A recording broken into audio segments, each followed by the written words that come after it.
إن في خلق السماوات والأرض واختلاف الليل والنهار لآيات لأولي الألباب الذين يذكرون الله قياما وقعودا وعلى جنوبهم ويتفكرون في خلق السماوات والأرض ربنا ما خلقت هذا باطلا سبحانك فقنا عذاب النار ربنا إنك من تدخل النار فقد أخزيته وما للظالمين من أنصار ربنا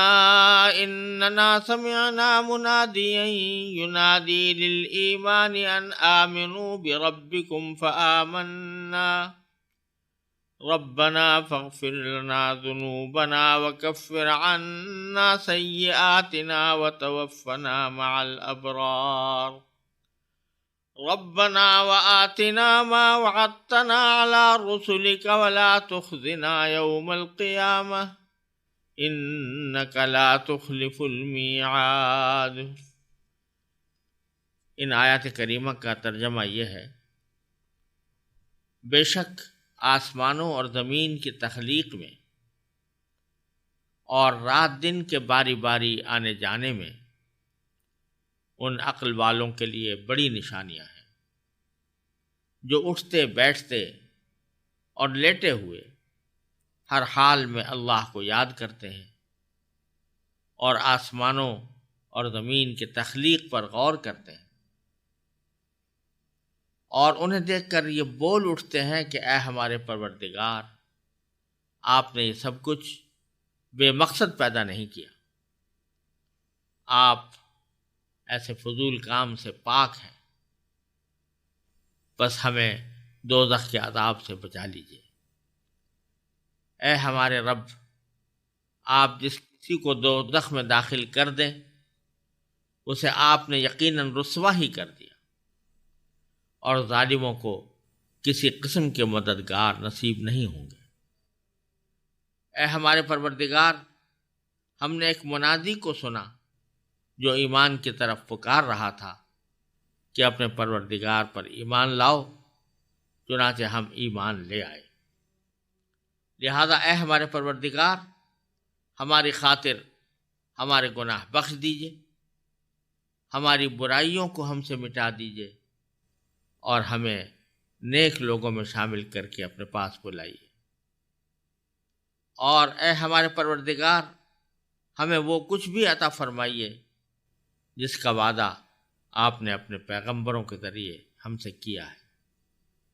اور ہمیں قیامت کے دن رسوا نہ کیجیے۔ یقیناً آپ وعدے کی کبھی خلاف ورزی نہیں کیا کرتے۔ یہ سورہ آل عمران کا آخری رکوع ہے، اور اس آخری رکوع کا بھی میں نے پہلا حصہ اس وقت تلاوت کیا ہے اور اس کا ترجمہ پیش کیا ہے۔ دوسرا حصہ انشاءاللہ بعد میں آئے گا۔ اللہ تبارک و تعالیٰ کی عام سنت بکثرت قرآن کریم کی تمام صورتوں میں یا اکثر صورتوں میں یہ رہی ہے کہ اس کا جو آخری حصہ ہوتا ہے وہ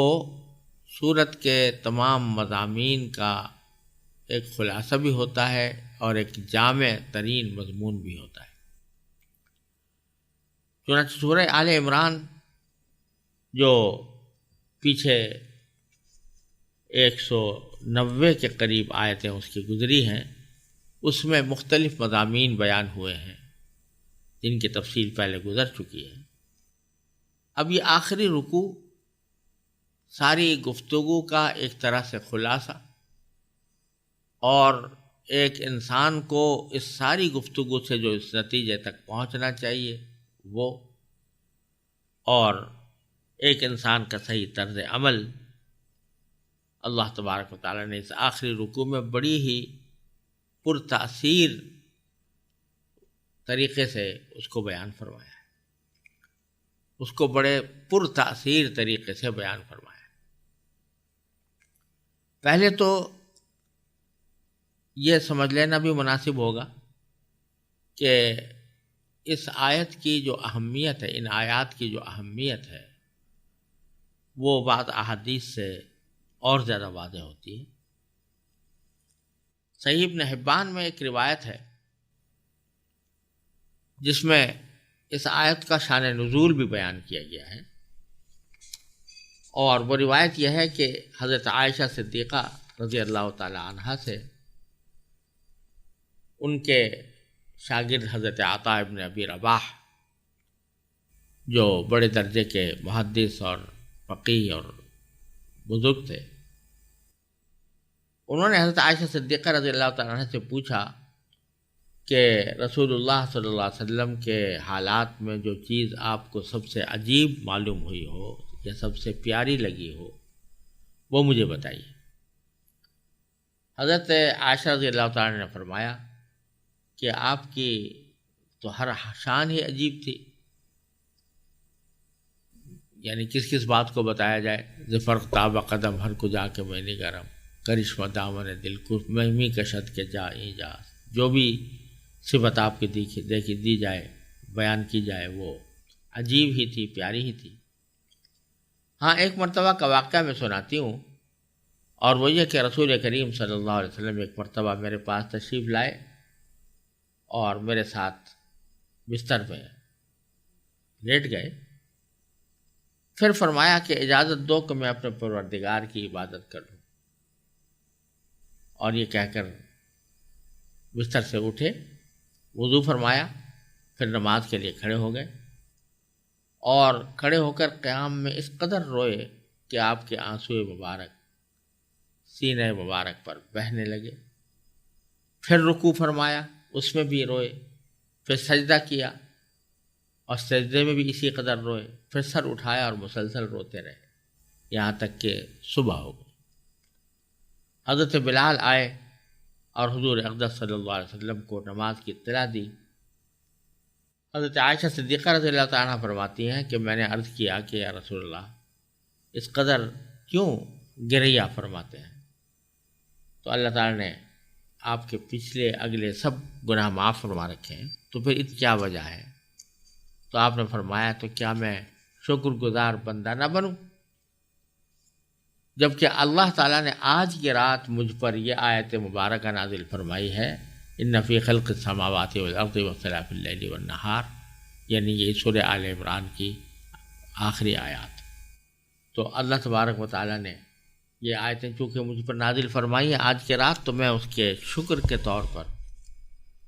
میرے اوپر گریہ طاری ہے۔ اور اس کے بعد آپ نے فرمایا کہ اس شخص کی بڑی تباہی ہے جس نے ان آیتوں کو پڑھا اور ان پر غور و فکر نہیں کیا، لہذا ان پر خصوصی طور سے غور و فکر کرنے کی ایک حدیث میں تاکید فرمائی گئی۔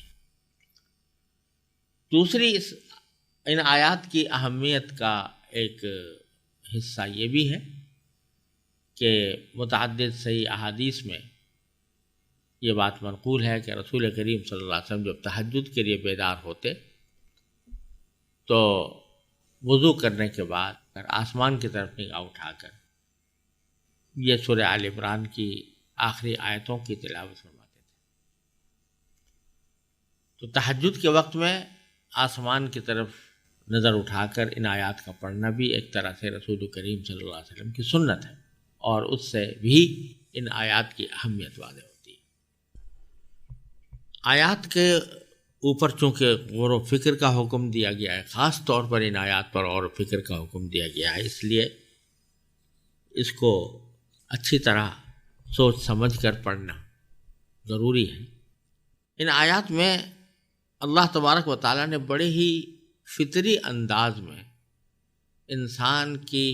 ایمان کی پختگی کا راستہ بتایا ہے، اور ایمان کی پختگی کے جو انسان کے سامنے مراحل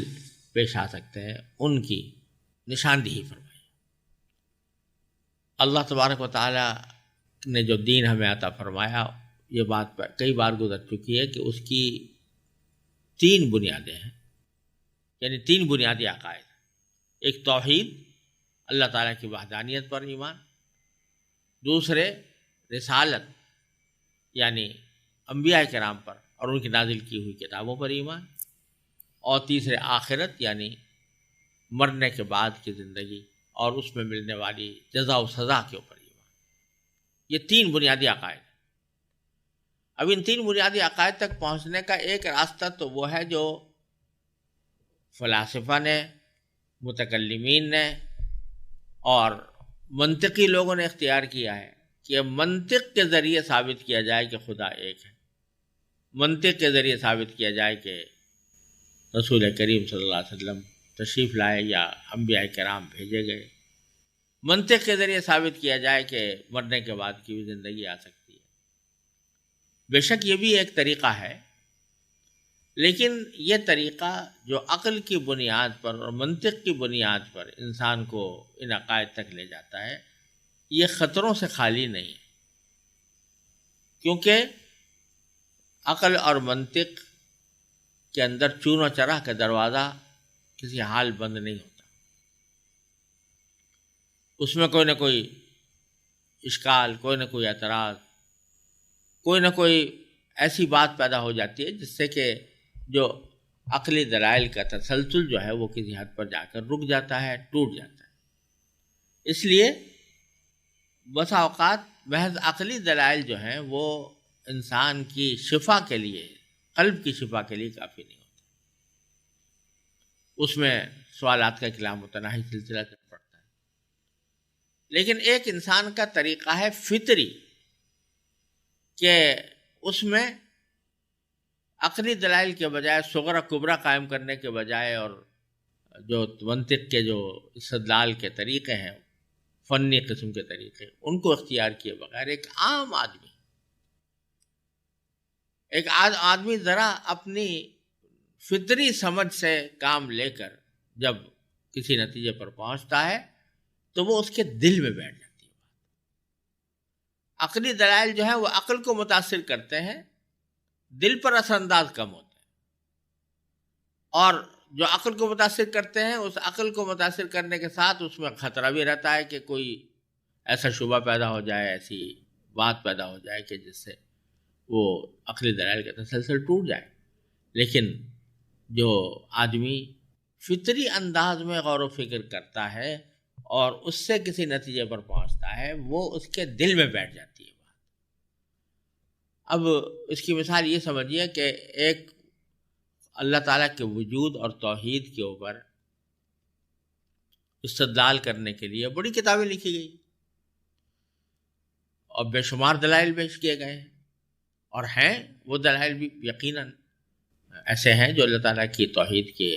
کو ثابت کرتے ہیں، اللہ تعالیٰ کی وحدانیت کو ثابت کرتے ہیں۔ لیکن اسی دلائل کے اوپر دوسرے لوگوں نے تبصرے بھی کیے ہیں، وہ بھی عقل کی بنیاد پر کیے ہیں، وہ بھی دلائل کی بنیاد پر کیے ہیں۔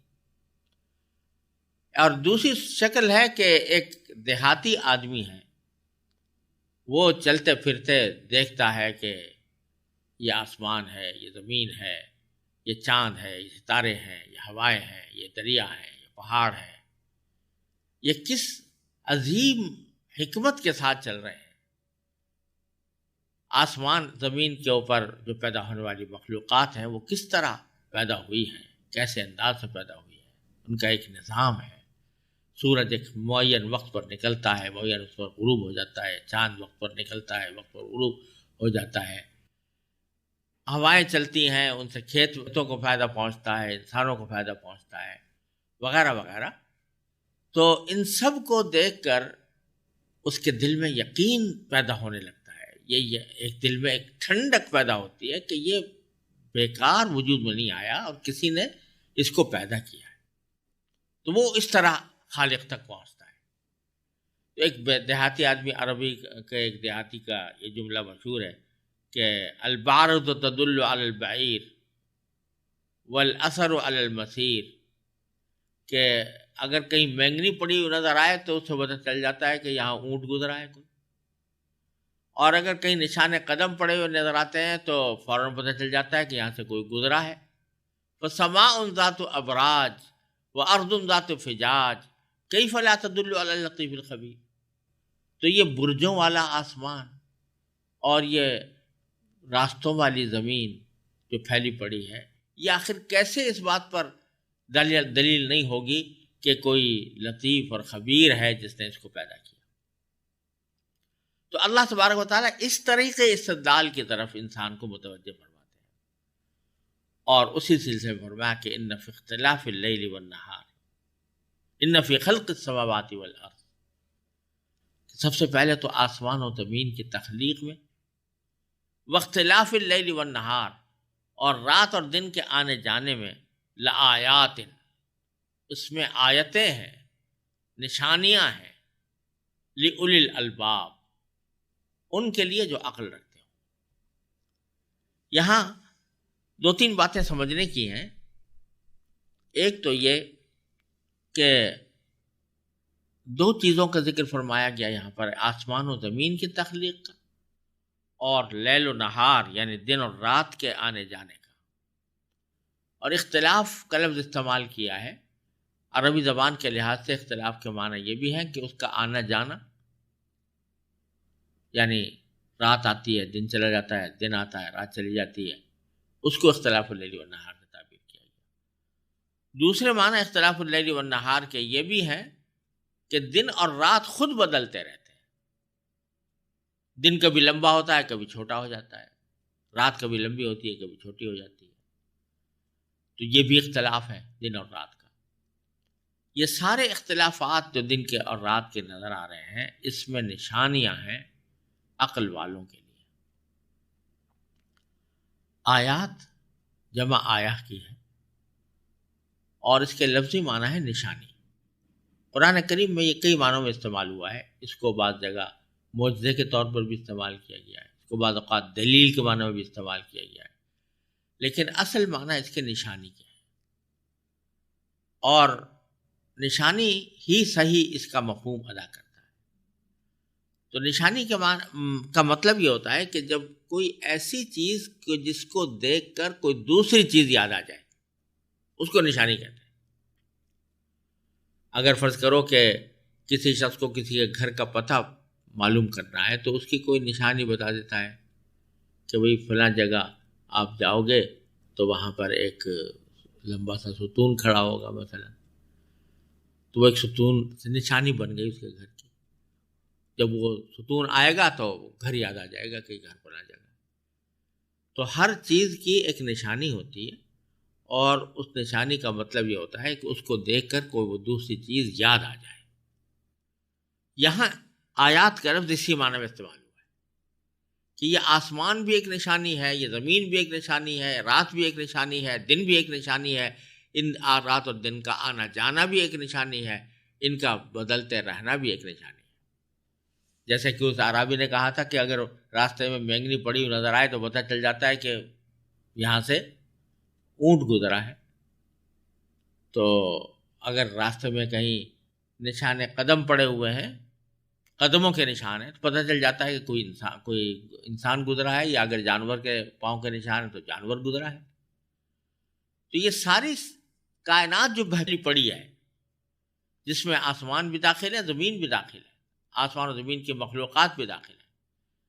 یہ آخر کیا یہ نشانیاں نہیں ہیں اس بات کی کہ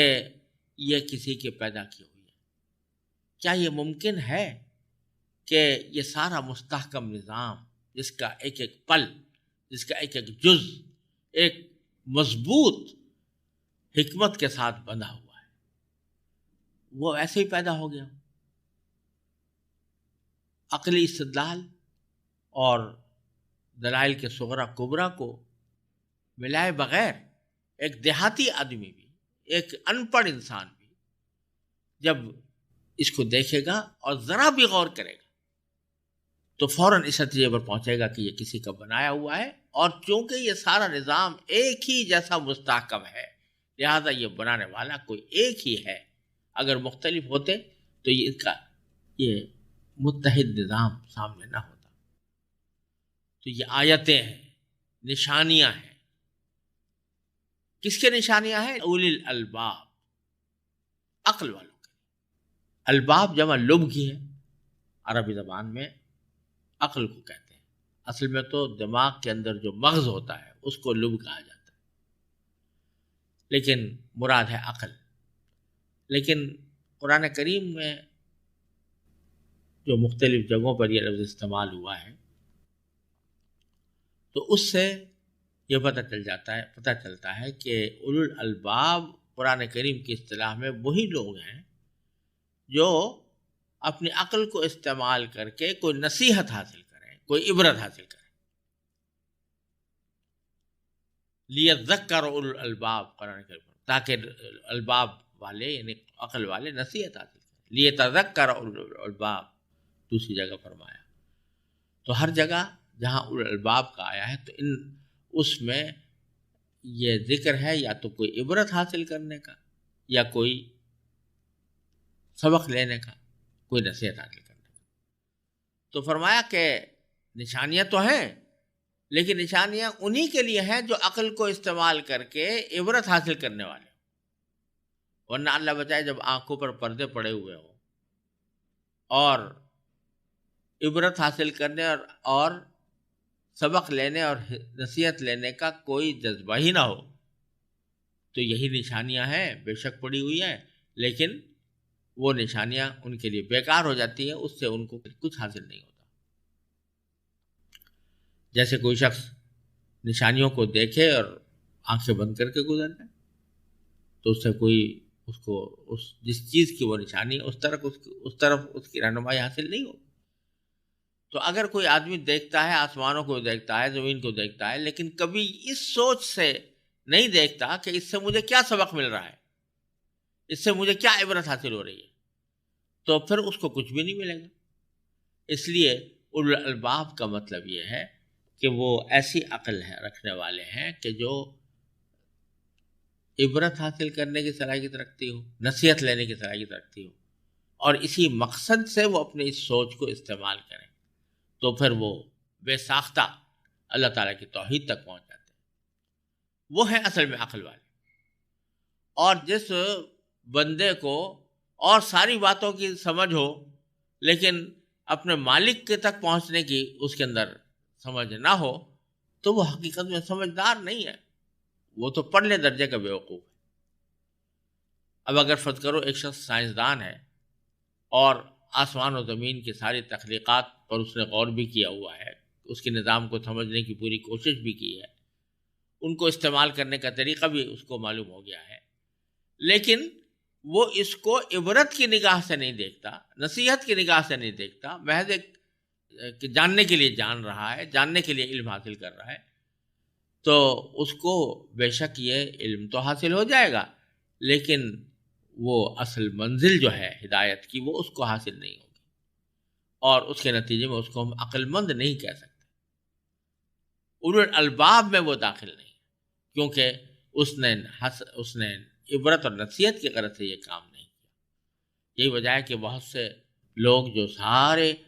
دنیا کی تحقیقات میں پڑ جاتے ہیں، آسمان کی، زمین کی، سیاروں کی، خلا کی، فضا کی، زمین کی تہوں کی، ان میں سے اکثر تو وہ ہیں جو فطری طور پر ان کے ذریعے اللہ تعالیٰ تک پہنچتے ہیں، لیکن بہت سے وہ بھی ہیں کہ جن کو پرواہ بھی نہیں اور وہ وہاں سے گزر جاتے ہیں اور ان کے اوپر کوئی غور کرنے کا ان کے ذہن میں کوئی خیال پیدا نہیں ہوتا۔ تو قرآن کریم کی اصطلاح میں وہ اولو الالباب نہیں ہیں، عقل والے وہی ہیں جو ان چیزوں سے عبرت اور نصیحت حاصل کریں۔ اسی لیے فقہاء کرام نے ایک مسئلہ لکھا ہے کہ اگر کوئی شخص مرتے وقت یہ وصیت کر جائے کہ میرا 1/3 مال عقل مند لوگوں کو دینا، یا 3 عقل مند لوگوں کو دینا، تو اب عقل مند کس کو کہا جائے، کس کو دیں وہ مال؟ فقہاء کرام نے اس پر بحث کی ہے اور فرمایا کہ اس ایسی صورت میں اس کا مال ایسے شخص کو دیا جائے گا جو عابد و زاہد ہوں، اللہ تعالیٰ کی عبادت کرنے والے اور زہد اختیار کرنے والے ہوں، یعنی دنیا سے بے رغبتی اور آخرت کی فکر رکھنے والے، کیونکہ اصل عقل مند وہی ہے۔ تو قرآن کریم نے اولو الالباب کا لفظ استعمال کر کے ہم کو توجہ دلائی ہے کہ اگر واقعی عقل والے ہو تو پھر اس عقل کو صحیح استعمال کر کے اللہ تعالیٰ کی ان نشانیوں پر غور کرو اور ان نشانیوں پر غور کر کے اللہ تعالیٰ کی وحدانیت کے اوپر ایمان لاؤ. اور اس کا نتیجہ کیا ہوتا ہے کہ جب اللہ تعالیٰ تک پہنچ گئے، ان نشانیوں کو دیکھ کر اللہ تعالیٰ تک پہنچ گیا کہ یہ ضرور کسی پیدا کرنے والے کی پیدا کی ہوئی ہے، تو پھر فوراً اس کا لازمی نتیجہ یہ ہے کہ الذین یذکرون اللہ، کہ وہ اللہ کا ذکر کرتے ہیں، اللہ کو یاد کرتے ہیں. اور یاد کس طرح کرتے ہیں؟ قیاما وقعودا وعلی جنوبہم، کھڑے بھی، بیٹھے بھی، اور پہلو پر لیٹ کر بھی. یعنی اللہ تعالیٰ کو یاد کرنے کے لیے کوئی وقت مقرر نہیں، بلکہ ہر حال میں، چاہے وہ کھڑے ہوں تب اللہ کا ذکر کر رہے ہوں گے، بیٹھے ہوں گے تو بھی اللہ کا ذکر کر رہے ہوں گے، اور لیٹے ہوں گے تو بھی اللہ تعالیٰ کا ذکر کر رہے ہوں گے. اب یہ ذکر کا لفظ ہے قرآن کریم نے استعمال فرمایا کہ وہ ذکر کر رہے ہوں گے. تو ذکر کے لفظی معنی عربی زبان میں یاد کرنے کے، اور یاد کی دو قسمیں ہیں، ایک دل سے یاد کرنا اور ایک زبان سے یاد کرنا. اسی لیے ذکر کی بھی دو قسمیں کہہ لی جاتی ہیں، ذکر قلبی اور ذکر لسانی. ذکر قلبی کا مطلب یہ ہے کہ آدمی دل سے اللہ تبارک و تعالیٰ کا دھیان رکھے، اللہ تبارک و تعالیٰ کے ذکر میں مصروف رہے، اور فرمایا کہ ہر حالت میں اللہ کو یاد کرے، کھڑے بھی، بیٹھے بھی، لیٹے بھی. اور اسی کو قرآن کریم نے دوسری جگہ یہ فرمایا، حکم دیا ہے کہ یا ایھا الذین آمنوا اذکروا اللہ ذکرا کثیرا، کیا ایمان والو اللہ کا ذکر کرو کثرت کے ساتھ. کثرت کے ساتھ ذکر کرنے کا ذکر فرمایا. اور اگر ذرا ہم غور سے دیکھیں تو اور کسی عبادت کے بارے میں یہ نہیں فرمایا کہ کثرت سے کرو. نماز کے بارے میں یہ تو فرمایا کہ نماز قائم کرو، لیکن کثرت سے نماز پڑھا کرو یہ کہیں نہیں. روزے کثرت سے رکھو یہ بھی کہیں نہیں. زکوٰۃ کثرت سے ادا کرو یہ بھی کہیں نہیں. حج کثرت سے کرو یہ بھی کہیں نہیں. لیکن ذکر کے لیے یہ ہے کثرت سے کرو. وجہ اس کی یہ ہے کہ ایک تو اللہ تبارک و تعالی نے ذکر ایسی چیز بنائی ہے کہ اس کے لیے کوئی محنت، کوئی پیسہ خرچ کرنا نہیں پڑتا، بلکہ انسان جب اللہ تعالیٰ کی نعمت کو یاد کر رہا ہے کہ یہ فلاں اللہ تعالیٰ نے مجھے نعمت عطا فرمائی ہے، یہ بھی ذکر ہے. اگر کسی مشکل میں اللہ تعالیٰ کو پکار رہا ہے، چاہے دل میں ہی پکار رہا ہو کہ اللہ میری مشکل دور کر دیجیے، وہ بھی ذکر ہے. اور اللہ تبارک و تعالیٰ کی کسی آنے والے مسئلے کے، آنے والی مشکل کے بارے میں اللہ کی پناہ مانگ رہا ہو، یہ بھی ذکر ہے. تو ذکر کسی ایک صورت کے ساتھ مخصوص نہیں، بلکہ جس طرح بھی اللہ تبارک و تعالیٰ کو یاد کیا جائے وہ ذکر میں داخل. ایک بات تو یہ، لہذا اس کو کثرت سے کرنے میں کوئی مسئلہ نہیں، بلکہ مطلوب یہ ہے کہ کثرت سے کرے تاکہ اللہ تعالیٰ کے ساتھ تعلق مضبوط پیدا ہو. اور دوسری وجہ یہ ہے کہ اور عبادتوں کے لیے کچھ شرائط ہوتی ہیں. نماز اگر پڑھنی ہے تو پہلے وضو کرنا ہوگا، وضو کے بغیر نماز نہیں ہو سکتی. کپڑے صاف ستھرے پہننے ہوں گے، پاک پہننے ہوں گے، اس کے بغیر نماز نہیں ہوگی. رخ قبلے کی طرف کرنا پڑے گا، اس کے بغیر نماز نہیں ہوگی. لیکن ذکر کو اللہ تعالیٰ نے ایسا آسان بنا دیا ہے کہ نہ اس میں وضو کی ضرورت ہے، وضو واجب نہیں، نہ اس میں وضو کی ضرورت ہے، اور نہ قبلہ روح ہونے کی ضرورت ہے. ٹھیک ہے، اگر کوئی وضو کر کے ذکر کرے تو وہ زیادہ اچھا ہے، افضل ہے، لیکن اللہ تعالیٰ نے شرط نہیں لگائی کہ میرے ذکر کے لیے تمہارا باوضو ہونا ضروری ہے. لہذا بے وضو بھی آدمی کرنا چاہے تو کر سکتا ہے۔ اسی طرح خود اپنی پاکی بھی ضرورت نہیں، پاکی یعنی فرض کرو جنابت کی حالت میں ہے انسان، تو اس میں بھی ذکر منع نہیں ہے، قرآن کریم کی تلاوت منع ہے لیکن ذکر منع نہیں ہے، تو اللہ تعالیٰ نے اس کو اتنا آسان کر دیا۔ قبلہ روح ہونے کے شرط نہیں کہ قبلہ روح ہی ہو کیا کرے، بغیر اگر قبلے کی طرف رخ نہیں ہے تب بھی ذکر کر سکتا ہے۔ اور جیسا کہ اس آیت کریمہ میں فرمایا کہ ضروری نہیں کہ آدمی بیٹھ کر دوزانوں بیٹھ کر ہی ذکر کرے، فرمایا قیاما وقعودا وعلی جنوبہم، کھڑے کرو، بیٹھ کر کرو، لیٹ کر بھی کر سکتے ہو۔ تو چونکہ اللہ تبارک و تعالیٰ نے اس کو اتنا آسان بنا دیا ہے، لہٰذا اس کی کثرت سے کرنے کی بھی تاکید فرمائی ہے، اور کثرت سے کرنے کا فائدہ یہ ہے کہ اس کے جتنا ذکر کثرت سے ہوگا اتنا ہی اللہ تعالیٰ کے ساتھ تعلق مضبوط ہوگا، اور اللہ تعالیٰ کے ساتھ تعلق مضبوط ہو جانا یہ انسان کی سب سے بڑی کامیابی ہے۔ اور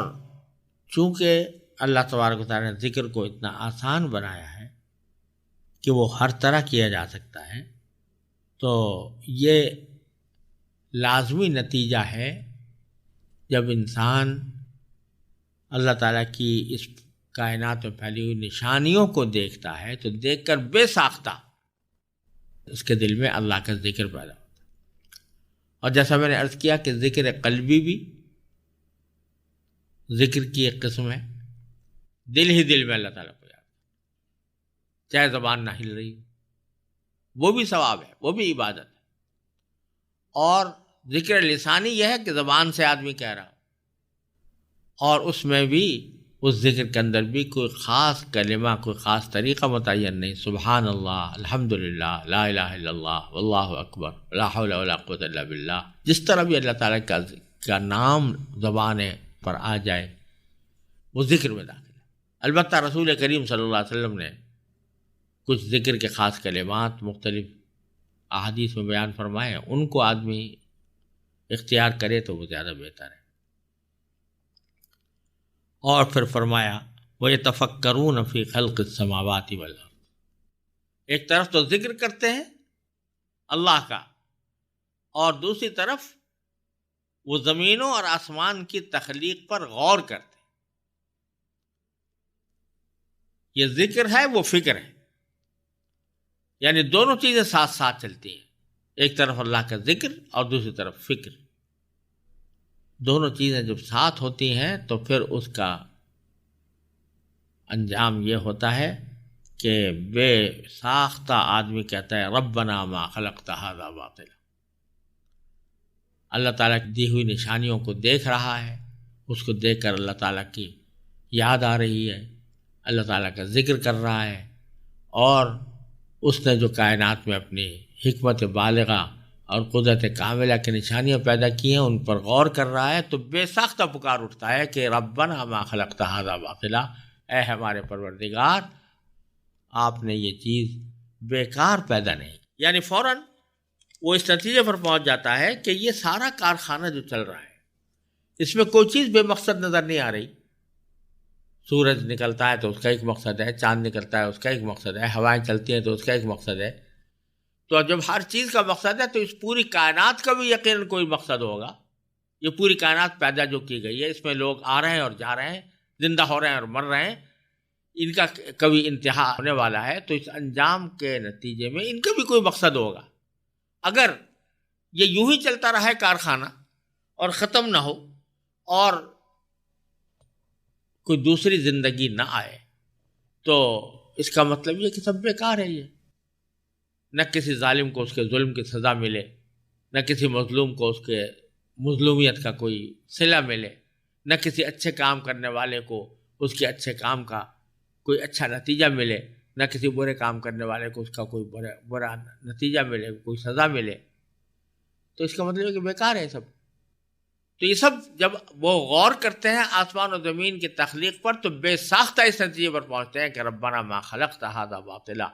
اے پروردگار آپ نے یہ چیز باطل پیدا نہیں کی۔ یہ وہی بات ہے جو قرآن کریم نے دوسری جگہ فرمائی ہے افحسبتم انما خلقناکم عبثا وانکم الینا لا ترجعون، کیا تم نے یہ سمجھ رکھا ہے کہ ہم نے تمہیں ویسے ہی بے فائدہ پیدا کر دیا ہے اور تم ہمارے پاس لوٹ کر نہیں آؤ گے؟ اور دوسری جگہ فرمایا کہ افمن کان مؤمنا کمن کان فاسقا، کیا ہم مومن اور فاسق کو ایک ہی جیسا بنا دیں کہ اس کو بھی زندگی دی اس کو بھی موت دی اور دونوں کے دونوں موت کے بعد ختم ہو گئے، نہ مومن کو اس کو کی جزا ملی اور نہ فاسق کو اس کی کوئی سزا ملی۔ تو وہی بات جو قرآن کریم میں فرمائی ہے، جب آدمی ان کائنات کی اشیاء پر غور کرتا ہے اور اس پر اللہ کا ذکر کرتا ہے تو بے ساختہ پکار اٹھتا ہے کہ ربنا ما خلقت ھذا باطلا، آپ نے یہ چیز جو ہے یہ باطل پیدا نہیں کی، بیکار پیدا نہیں کی، یقیناً اس کا کوئی مقصد ہے اور مقصد یہی ہے کہ جزا و سزا کا نظام آئے۔ سبحانک فقنا عذاب النار، لہذا جب خیال آتا ہے آخرت کا کہ ایک وقت آنے والا ہے جس میں جزا بھی ہوگی سزا بھی ہوگی، تو پھر بے ساختہ یہ دعا نکلتی ہے سبحانک، یعنی اے پروردگار آپ پاک ہیں۔ پاک ہیں کاہے سے پاک ہے؟ ہر بری چیز سے پاک ہے، ہر عیب سے پاک ہے۔ تو کائنات کو بے مقصد پیدا کر دینا یہ بھی تو ایک عیب ہے، آپ اس عیب سے پاک ہیں۔ فقنا عذاب النار، جب یہ پاک ہیں اور یقیناً آپ ایک وقت آئے گا کہ جب آپ جزا و سزا کے فیصلے فرمائیں گے، تو اے پروردگار ہمیں جہنم کے آگ سے بچا لیجیے۔ ربنا انک من تدخل النار فقد اخزیتہ، اے ہمارے پروردگار آپ جس کسی کو دوزخ میں داخل کر دیں فقد اخزیتہ، تو اسے آپ نے یقیناً رسوا ہی کر دیا۔ وما للظالمین من انصار، اور ظالموں کو کسی قسم کے مددگار نصیب نہیں ہوں گے۔ ربنا، اب آگے جب یہ بات آ گئی کہ ایک طرف اس کائنات پر غور کرنے سے اللہ تعالیٰ کی توحید کا اقرار ہو گیا اور اس کائنات ہی پر غور کرنے سے اللہ تعالیٰ کا ذکر کرنے سے آخرت تک رسائی ہو گئی کہ آخرت کی آنے والی ہے، تو اس آخرت کے برے انجام سے بچنے کے لیے طریقہ کیا اختیار کریں؟ کون سا طریقہ ایسا ہے جس سے ہم آخرت کے برے انجام سے بچیں، اچھے انجام کی طرف جائیں؟ اس کے لیے ضرور اللہ تعالیٰ نے کوئی ایسا نظام جاری کیا ہوگا جس سے بندوں کو یہ بتایا جائے کہ کیا اچھا ہے اور کیا برا ہے۔ تو وہ رسالت کا سلسلہ ہے اور انبیاء کرام کے دنیا میں بھیجنے کا سلسلہ ہے۔ چنانچہ اس کا ذکر ہے کہ ربنا اننا سمعنا منادیا، اے ہمارے پروردگار ہم نے ایک منادی کو سنا، ینادی للایمان، جو ایمان کی طرف پکار رہا تھا۔ کیا کہہ رہا تھا؟ کہ ان آمنوا بربکم، کہ تم اپنے پروردگار پر ایمان لاؤ۔ فآمنا، تو ہم ایمان لے آئے۔ جب ایمان لے آئے تو ربنا فاغفر لنا ذنوبنا، تو اے ہمارے پروردگار ہمارے گناہ ہمارے خاطر سے بخش دیجیے۔ وکفر عنا سیئاتنا، اور ہماری برائیوں کو ہم سے مٹا دیجیے۔ وتوفنا مع الابرار، اور ہمیں نیک لوگوں میں شامل کر کے اپنے پاس بلائیے، یعنی جب ہم آپ کے پاس آئیں تو نیک لوگوں میں شامل ہو کر آئیں۔ ربنا وآتنا ما وعدتنا علی رسولک، اے ہمارے پروردگار آپ اپنے پیغمبروں کے ذریعے جو وعدہ ہم سے کیا ہے وہی وعدہ ہمیں عطا فرما دیجیے، یعنی اس میں جو کچھ جن چیزوں کا وعدہ کیا وہ عطا فرما دیجیے۔ ولا تخزنا یوم القیامہ، اور ہمیں قیامت کے دن رسوا نہ کیجیے۔ انک لا تخلف المیعاد، یقیناً آپ ایسے ہیں کہ کبھی وعدے کی خلاف ورزی نہیں کیا کرتے۔ تو جب آپ نے وعدہ کیا ہے کہ ایمان لانے والوں کو یہ صلہ ملے گا تو پھر اپنے وعدے کے مطابق وہ ہمیں عطا بھی فرمائیے۔ تو ان آیات میں بڑی فطری انداز میں ایک انسان کو کیا سوچنا چاہیے وہ بتایا گیا۔ سب سے پہلے یہ کہ جو آسمان کائنات کھلی پڑی ہے اس سے اپنے مالک اور خالق کے وجود پر انسان پہنچے، وجود تک پہنچے، اس کی توحید تک پہنچے، اور اس کی تخلیقات پر غور کر کے خود بخود اس نتیجے پر پہنچے کہ ایک وقت ایسا آنے والا ہے جب وہ تمام انسانوں کو جمع کر کے اچھوں کو انعام دے گا، بروں کو سزا دے گا، اور جب وہ اس نتیجے تک پہنچ جائے تو بے ساختہ اس کو پکار کر اس سے اچھا انجام مانگے اور برے انجام سے پناہ مانگے۔ یہ بندے کا شیوا ہونا چاہیے۔